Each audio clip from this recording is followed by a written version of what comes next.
Linda sat in her bedroom, staring at the cracked ceiling, her heart pounding with frustration. She had married Philip 10 years ago, believing she had found her soulmate. He was charming, witty, and seemed to love her fiercely.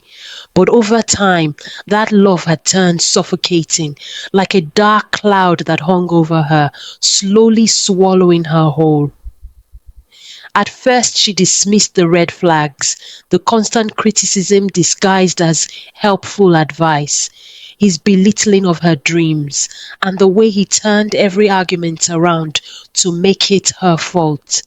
But the day he snapped at her in front of their friends, calling her hopeless for losing her job, something in her shifted. The room had gone silent, eyes darting between them, and Linda felt a pang of embarrassment so deep it nearly brought tears to her eyes. That night she lay in bed, staring at the ceiling, and asked herself a question she had been avoiding for years. Was it her, or was it him? God, how could a river produce bitter and sweet water at same point? Is that even possible? She began to pay closer attention. Philip loved to dominate conversations, always steering them back to himself. His temper flared at the slightest criticism, but he had no problem tearing her down, even in public. She remembered how he'd roll his eyes when she tried to share her thoughts, or how he'd dismiss her emotions as too sensitive. The realization crept over her slowly like a sunrise, bringing light to all the hidden shadows in her mind. Philip was a narcissist. He thrived on control, feeding off her insecurity and silence. Determined to change the dynamic, Linda started small. She joined a local book club and Bible study class and began praying for her home fervently, something Philip had always mocked as a waste of time. Every Thursday, she'd leave the house with a confident smile, her book tucked under her arm, ignoring his snide comments. At first, he laughed it off, but as the weeks passed, she could feel his irritation growing.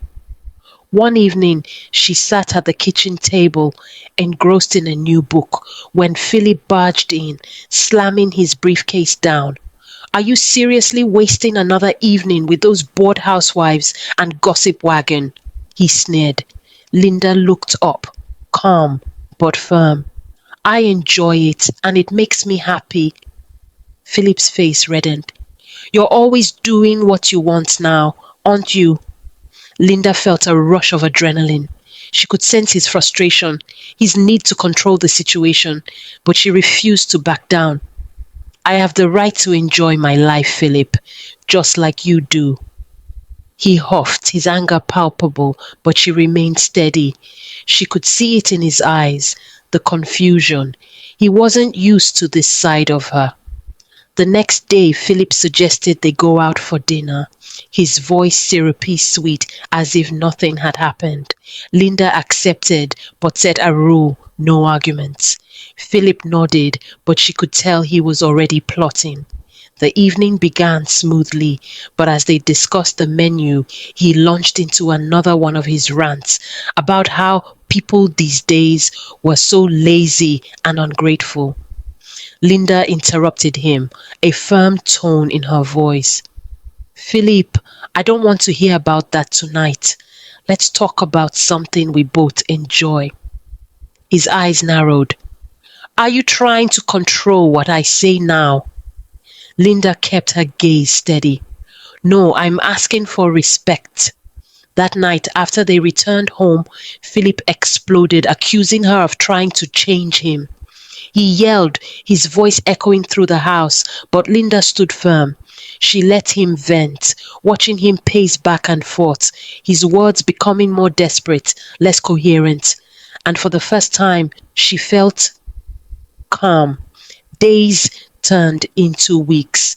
Linda continued to assert herself, making decisions, setting boundaries. She joined a fitness class, reconnected with old friends, and started painting again. Every time Philip tried to criticize or belittle her, she countered with calm, unwavering confidence. She didn't raise her voice, didn't argue. She simply stated her truth. One night, Philip found her in their garden, a paintbrush in hand. He leaned against the doorway, watching her. "You've changed," he said, his voice softer than usual. Linda didn't look up. "I found myself, Philip, and I won't let anyone take that away again." He laughed, but there was no humor in it. "You think you're better than me now?" "No," she replied, meeting his gaze. "I just know my worse." The tension in the house thickened. Philip's temper flared more often, but Linda stayed strong. She read books on narcissism, sought therapy, and built a support network around herself.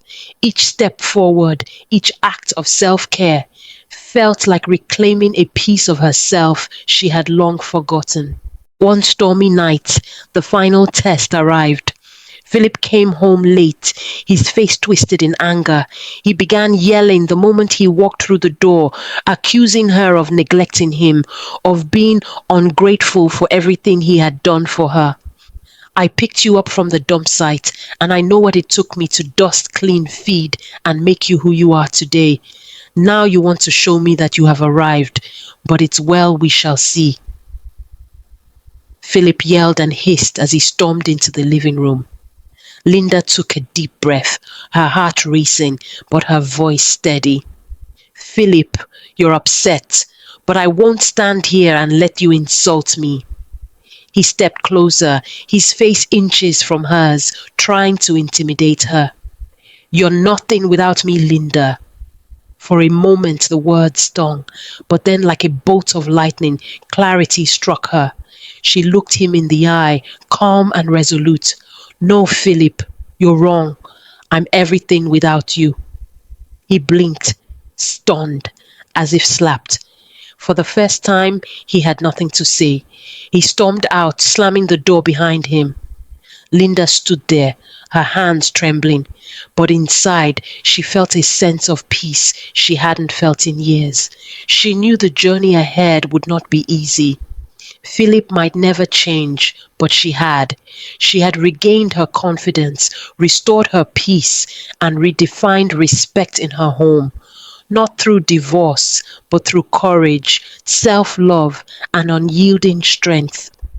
And as the rain poured outside, Linda knew she had finally reclaimed her power.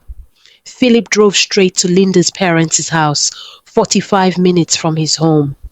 Linda's father, Mr. Obi, was playing a Ludo game under the mango tree with his wife when Philip arrived.